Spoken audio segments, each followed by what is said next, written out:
Bonjour à tous, comme pour le problème 1, une lecture commentée du problème 2 avec des indications de réflexes, de méthodes et aussi mise en évidence d'erreurs courantes et donc de mauvais réflexes à essayer d'oublier. Donc il faudra se débarrasser. Premier réflexe avec un problème de probabilité, la lecture attentive de l'énoncé et surtout la lecture détaillée de l'énoncé avec tout support que vous pourriez vouloir sur votre brouillon, donc dessin, schéma, arbre, pour modéliser soigneusement la situation qui vous est décrite. Attention, modélisez la situation complète, pas de raccourci, pas de simplification. Si l'énoncé vous dit des choses détaillées, c'est pour une raison. On vous présente d'abord une urne dans laquelle on met des boules numérotées de 1 à n. Elles sont au nombre de, alors il y a une boule numérotée 1, deux boules numérotées 2, trois boules numérotées 3, n boules numérotées n. Donc en tout, ça nous fait un nombre de boules facile à calculer à l'aide des formules que vous connaissez. N plus 1 sur 2. Pas d'erreur ici, la somme des entiers de 1 à n, ça ne fait pas factoriel n, je l'ai rencontré quelques fois. Une erreur que j'ai rencontrée trop souvent, au moins 4 ou 5 fois, alors que c'est totalement fou. J'ai vu des gens qui calculent le nombre de boules en disant il y a une fois 1, plus deux fois 2, plus trois fois 3, plus etc. Plus n fois n, et du coup ça vous donne une expression qui n'est pas la bonne. Alors j'essaye d'expliquer ce qui vous a fait dire ça. Vous pensez qu'il y a une fois la boule 1, deux fois la boule 2, trois fois la boule 3, etc. Mais là, ce qu'il y a, c'est qu'il y a une confusion en fait entre le numéro de la boule et le nombre 1. Et ça vient de, en fait, une tentative de raccourci, de résumé. Si vous écrivez une fois la boule 1, plus deux fois la boule 2, plus trois fois la boule 3, etc., ça n'arrivera pas. Pourquoi? Parce que là, la boule 1, c'est une boule. La boule 2, c'est une boule. La boule 3, c'est une boule.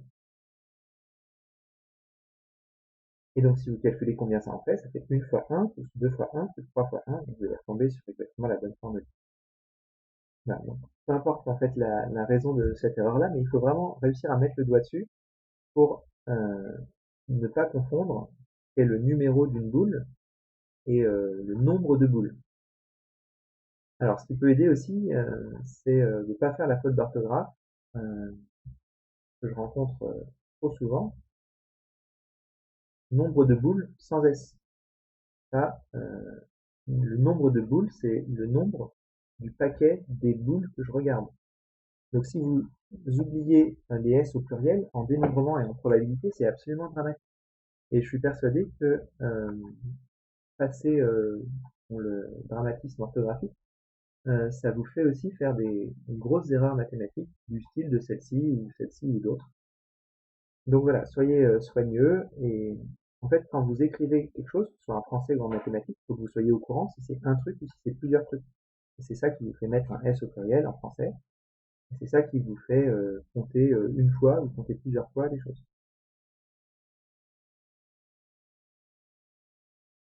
Alors ensuite, on note grand X, le résultat du tirage d'une boule, donc le numéro tiré, et on vous demande la loi de grand X. Alors la première chose à faire quand on veut la loi, c'est d'identifier les numéros possibles, donc c'est tous de 1 à n. Ça nécessite une rapide justification, il s'agit juste de citer la partie de l'énoncé qui vous dit que les boules sont numérotées de 1 à n. Et surtout, c'est indispensable de donner l'univers, enfin de donner là l'ensemble de valeurs pour x, pour savoir ensuite comment quantifier le cas pour lequel on va donner probabilité que x égale 1. Donc là, le cas que vous donnez, c'est un cas entre 1 et n. Ensuite, Là, vous dites souvent correctement que c'est le nombre de boules qui porte le numéro K, là il y en a K, divisé par le cardinal de l'ensemble des boules, et donc le nn plus 1 sur 2 qui est au-dessus. Au moment où vous dites ça, il y a un argument crucial qui est l'équiprobabilité. C'est-à-dire toutes les boules ont la même probabilité d'être tirées. C'est indispensable de le mentionner, même si là encore j'ai été assez clément sur cette idée. Il y a assurément des points de la question qui sont dédiés à ça. Et surtout, si vous ne le mentionnez pas là, c'est que vous n'avez pas l'habitude de le mentionner. Il y a d'autres fois où les tirages sont pas du tout équiprobables et pourtant vous allez quand même juste faire un rapport de cardinaux et à ce moment-là, ce sera incorrect. Donc voilà, indispensable de justifier l'équiprobabilité, de donner l'ensemble des valeurs avant de conclure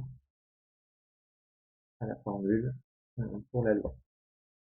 Voilà, donc on peut donner ça sous cette forme-là, ou sous forme de tableau si vous le souhaitez, mais l'inconvénient du tableau, c'est que là, comme il y a n termes, on va être obligé de mettre des points de suspension, c'est dommage. Ensuite, je vous rappelle l'expérience. X, le numéro de la boule, c'est K. Du coup, je lance un dé à K faces, dont le résultat sera évidemment un numéro entre 1 et K. Le dé, il a des faces numérotées de 1 à K.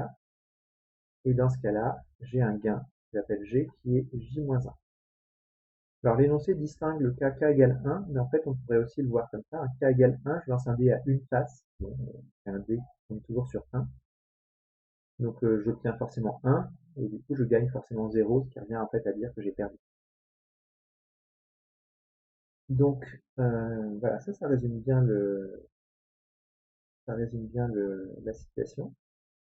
Et alors ensuite, ce qu'on vous demande, c'est déterminer la probabilité, sachant x égale k, de obtenir une certaine valeur de gain.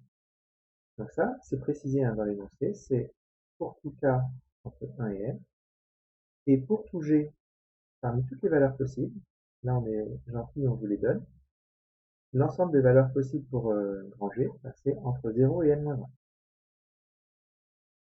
On vous demande de calculer cette proba. Alors là, une écrasante majorité de candidats, de copies, s'est lancée dans un calcul de probabilité de x égale k inter g égale g divisé par donc la formule des probabilités conditionnelles.